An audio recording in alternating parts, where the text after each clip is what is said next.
Although considered a great evil today, slavery was once a widespread and accepted practice in the United States.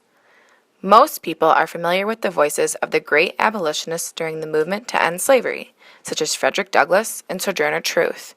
But few have ever heard the claims pro-slavery advocates raised in their efforts to protect the peculiar institution. Among the most popular arguments used to justify slavery were a way to protect the country's economic prosperity, maintaining the social well-being of enslaved Africans, religious sanctioning from biblical texts, and scientific proof that Africans were fated for bondage.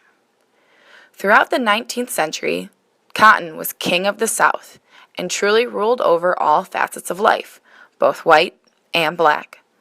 But its reign reached up far into the North as well.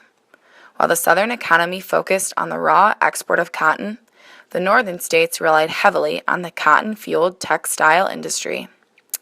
Pro-slavers argued that, without slaves, the exportation and manufacturing of cotton and its textile products could not continue at the immense rate it had reached by 1860. If slavery was abolished, pro-slavers pointed out that the economy of both the South and the North would be in ruin, and the nation as a whole would suffer great losses. Those in support of slavery also noted that its dissolution would lead to great social turmoil for enslaved African Americans. For while the laborers of the North were free in theory, in reality they were slaves to a wage and struggled to live off of dismal pay and even worse living conditions. Slaves, on the other hand, enjoyed many luxuries in comparison. Because slaves played such a vital role in the plantation system, masters made sure that their workers had clothes to wear, places to sleep, and things to eat.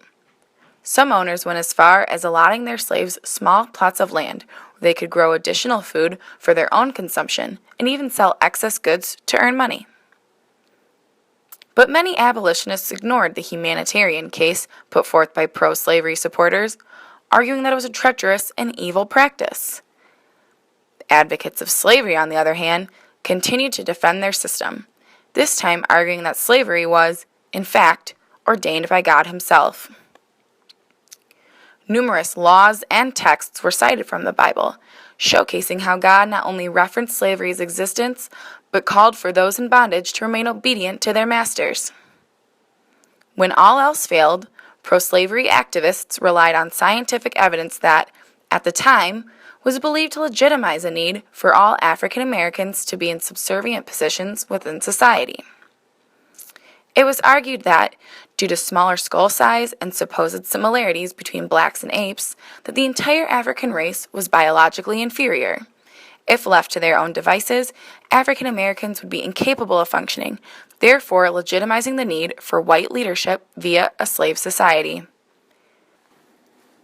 Despite the arguments offered by pro-slavers, their efforts to protect slavery were ultimately futile.